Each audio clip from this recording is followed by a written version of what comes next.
मुजफ्फरनगर में food department ने खाने की अशिया पर जो हलाल सर्टिफिकेट को लेकर छापेमारी की है और जारी भी है छापेमारी। उसको लेकर आज हम एड हॉक कमेटी के कन्वीनर जो हैं मौलाना मुकर्रम कासमी साहब, उनसे बात करेंगे कि किस तरह का ये हलाल सर्टिफिकेट है और क्या मानते हैं इस पर कार्रवाई को लेकर। जी, ये जो कार्रवाई चल रही है, किस तरह की कार्रवाई चल रही है और क्या कहना चाहेंगे? देखिए, हलाल सर्टिफिकेट को लेके ये मसला चल रहा है। हम जमीयत उलमा की ज़िम्मेदार होने की हैसियत से हम आपको ये बता देना चाहते हैं कि हलाल सर्टिफिकेट जो है ये जमीयत उलमा देती है और बहुत सारी और सोसाइटी और बहुत सारी ट्रस्ट हलाल सर्टिफिकेट देती है। लेकिन वो कब देती है? वो जब देती है जब इनका रजिस्ट्रेशन सेंट्रल गवर्नमेंट में हो जाता है। सेंट्रल गवर्नमेंट इनको अप्रूवल देती है कि आप अब जो है आप हलाल सर्टिफिकेट दे सकते हैं। तो जो भारत का औद्योगिक मंत्रालय है वहाँ से ये सर्टिफिकेट जारी होते हैं। तो अब कोई भी सरकार, किसी भी राज्य की सरकार हो, अगर उनको हलाल सर्टिफिकेट से दिक्कत या परेशानी है तो उनको ये चाहिए कि वो अपने औद्योगिक जो सेंटर का औद्योगिक मंत्रालय है उनसे रब्ता करें या प्रधानमंत्री जी से रब्ता करें कि भाई आपने इनको सर्टिफिकेट क्यों दिए हैं। अब आपको एक बात और बताता चलूँ कि जो 2014 से लेके और आज तक, 2014 से पहले जो बाहर माल एक्सपोर्ट हुआ करता था मीट, तो उसमें जो है मतलब कई गुना बढ़ोतरी हुई है 2014 से लेके और 2022 तक। क्यों हुई है?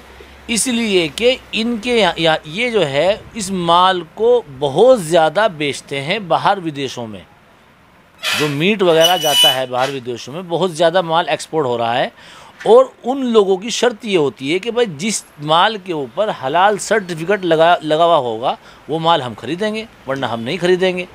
और हलाल सर्टिफिकेट की लगाने की इजाज़त दी है सरकार ने। तो जब सेंट्रल सरकार ने ये इजाज़त दी है तो किसी भी राज्य सरकार को ये हक नहीं है कि वो अपने राज्य में लोगों को परेशान करें हलाल के मसले को लेके। वो तो अपनी सेंट्रल गवर्नमेंट से रब्ता करें और सेंट्रल गवर्नमेंट से रब्ता करने के बाद वो ये कहें कि भाई आपने इनको इजाज़त क्यों दी है। भाई अगर आपको हलाल से इतनी नफ़रत है तो आप जो है वो तमाम लाइसेंस जो जितने भी सर्टिफिकेट आपने दे रखे हैं, जी इजाज़त दे रखी है, आप उनको निरस्त करवा दीजिएगा। उसमें नुकसान सरकार का ही तो होगा ना। सरकार का नुकसान इसलिए होगा कि जो बाहर माल जाता है वो माल जाना बंद हो जाएगा। कई सौ करोड़, कई हज़ार करोड़ का फ़ायदा सरकार को होता है बाहर माल भेजने में, एक्सपोर्ट करने में, तो वो सब आमदनी ख़त्म हो जाएगी। मुल्क की जो तरक्की हो रही है वो तरक्की जो है उसमें बाढ़ आएगी। वो मौलाना, हलाल जो है गोश्त मीट पे हलाल और उसका लगता है, लेकिन अब ये दाल पे और चीनी पे और इस तरह की कार्रवाई की जा रही है, तो क्या कहना चाहते हैं आप? दाल चावल पे तो मैंने तो कहीं देखा नहीं है, लेकिन अगर कोई आदमी दाल और चीनी पे लगा रहा है तो जिस कंपनी का वो माल है उस कंपनी वालों से रब्ता करना चाहिए कि आपने ये हलाल का इस पर सर्टिफिकेट क्यों लगाया है। मैं समझता हूँ कि दाल पे और चावल पे ज़रूरत नहीं है हलाल लगाने की। भाई जो मीट है उसी पे ज़रूरत है। तो इसलिए कि वो बाहर विदेशों में माल जाता है और जो हमारी मुस्लिम लोग हैं वो हलाल खाना पसंद करते हैं। तो वो यानी हलाल उसको कहते हैं जो जो जो अल्लाह के नाम पे ज़िबा किया जाता है उसको हलाल बोलते हैं। तो डॉक्टर्स भी, साइंस भी ये कहता है कि हलाल करके ही खाना चाहिए जो मीट वगैरह है। ये तो मीट कोई बात नहीं ना। तो मैं मीट ही की बात कर रहा हूँ। मैं मीट दाल चावल की बात नहीं कर रहा हूँ, मैं मीट की बात कर रहा हूँ। और अगर जिन कंपनियों ने लगाया है तो उनके ऊपर सरकार ने कोई ऑब्जेक्शन किया होगा, इसलिए लगाया होगा। हलाल को लेके कोई झगड़ा नहीं होना चाहिए। हमारा तो मानना ये है और जमीयत उलमा का स्टैंड ये है कि हलाल को लेके कोई झगड़ा इस बात को लेकर नहीं होना चाहिए। किसी भी सरकार को कोई एतराज़ नहीं करना चाहिए, इसलिए कि सेंट्रल गवर्नमेंट का मसला है। सेंट्रल गवर्नमेंट ने उनको इजाज़त दी है। हाँ, सेंट्रल गवर्नमेंट ने इजाज़त दी है तो लिहाजा वो हलाल का सर्टिफिकेट दे रहे हैं। अब जो चावल और दाल वाले ये हलाल सर्टिफिकेट लगा रहे हैं ये तो उनसे मालूम करना चाहिए भाई वो क्यों लगा रहे हैं। और बहुत सारी जो वो है सोसाइटी हैं या ट्रस्ट हैं वो बहुत लोग देते हैं।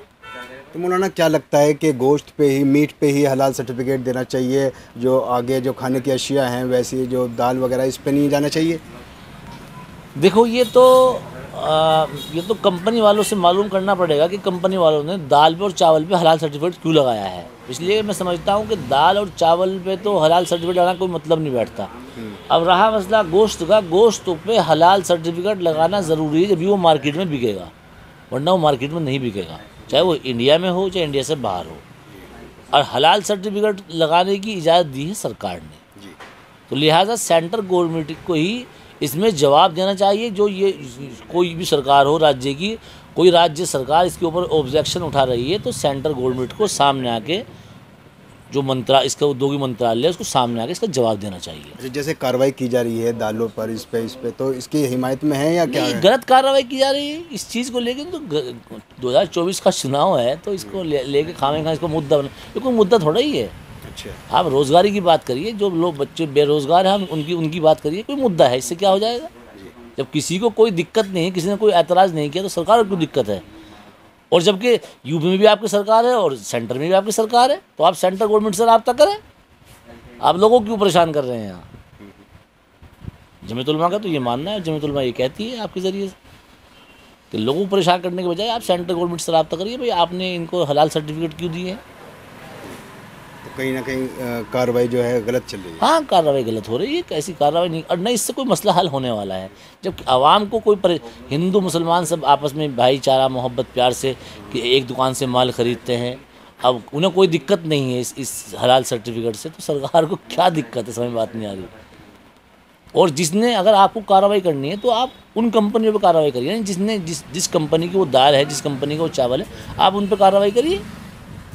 आम छोटे दुकानदारों को, ये आवाम को इसमें क्यों परेशान? इन दुकानदारों को क्या गलती है बेचारों की?